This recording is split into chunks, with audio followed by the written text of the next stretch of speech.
Hey everyone, my name is Purdy. Welcome to my channel. This video is entitled How to Identify If Someone You Know Has a Spirit of Ahab. This is going to be the first of very many videos that talk about the spirit of Ahab and Jezebel. Okay, so let's begin. The first one is Ahab spares the wicked. In 1 Kings 20:42-43 it says, "And he said unto him, Thus saith the Lord, because thou hast let go out of thy hand a man whom I appointed to utter destruction, therefore thy life shall go for his life, and thy people for his people. And the king of Israel went to his house heavy and displeased, and came to Samaria." In this verse, it talks about how Ahab sinned against God by sparing Ben-Hadad, someone who was supposed to be appointed to death by God. He spared their life.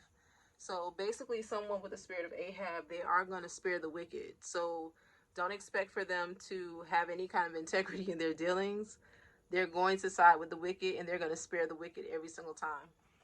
The second point is Ahab wants what's not his. In 1 Kings 21:1-3 it says, "And it came to pass after these things that Naboth the Jezreelite had a vineyard, which was in Jezreel, hard by the palace of Ahab king of Samaria.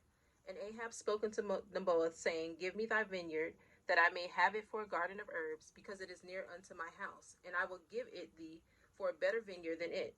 Or, if it seem good to thee, I will give thee the worth of it in money. And Naboth said unto Ahab, the God forbid it me, that I should give the inheritance of my fathers unto thee." So Naboth was like, "No, I'm not going to give you my inheritance," which in today's society, most of us wouldn't probably do it either. But he wanted it anyways. He didn't care about what Naboth had to say. He just wanted what he wanted. And that is the second point in understanding the spirit of Ahab. They're always going to want what's not theirs. The third is Ahab is emotional and uses his emotions as a tool to manipulate others for what he wants. In 1 Kings 21:4-6 it says, "And Ahab came to his house heavy and displeased because of the word of which Naboth the Jezreelite had spoken to him. For he had said, I will not give thee the inheritance of my fathers. And he laid him down upon his bed, and turned away his face, and would eat no bread. But Jezebel his wife came to him and said unto him, Why is thy spirit so sad that thou eatest no bread? And he said unto her, Because I spake unto Naboth the Jezreelite, and said unto him, Give me the vineyard for money, or else, if it please thee, I will give thee another vineyard for it. And he answered, I will not give thee my vineyard." So he's going to basically be overly emotional to get what he wants. And when I'm saying he, I'm not necessarily saying a male, because a male or a female can have the spirit of Ahab. Okay, so it's not something that is just only for a male. In this story, yes, Ahab was a male, but a male or a female can have the spirit of Ahab. Okay, so the next point is Ahab will weaponize a Jezebel to destroy you. In 1 Kings 21:7-9 it says, "And Jezebel his wife said unto him, Dost thou not govern the kingdom of Israel? Arise and eat bread, and let thine heart be merry. I will give thee the vineyard of Naboth the Jezreelite." So she wrote letters in Ahab's name, and sealed them with his seal, and sent the letters unto the elders and unto the nobles that were in the city dwelling with Naboth. And she wrote in the letter, saying, Proclaim a fast, and set Naboth on high among the people. So basically, because of his overly emotional show of what he wanted to put on so that he can get all of this sympathy, he weaponized Jezebel to basically destroy him.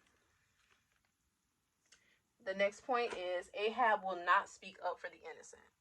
So we see this in 1 Kings 21:10-15.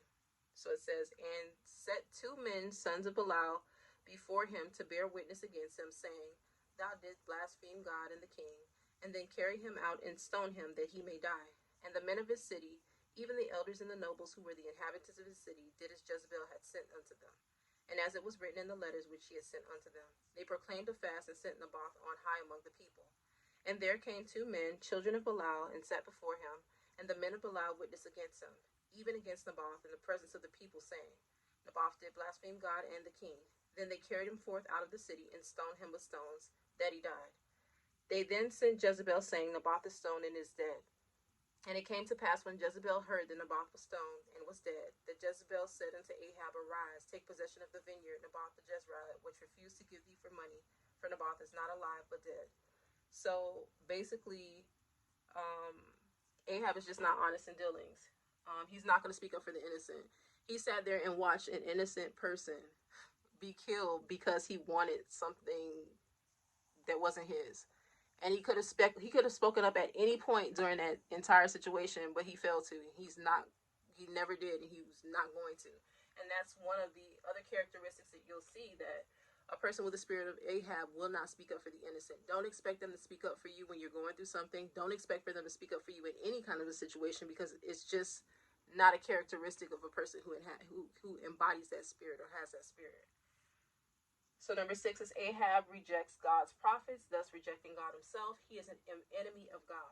So 1 Kings 21:17-20 says, And the word of the Lord came to Elijah the Tishbite, saying, Arise, go down to meet Ahab, king of Israel, which is in Samaria. Behold, he is in the vineyard of Naboth, whether he is going on down to possess it. And thou shalt speak unto him, saying, Thus saith the Lord, Hast thou killed and also taken possession?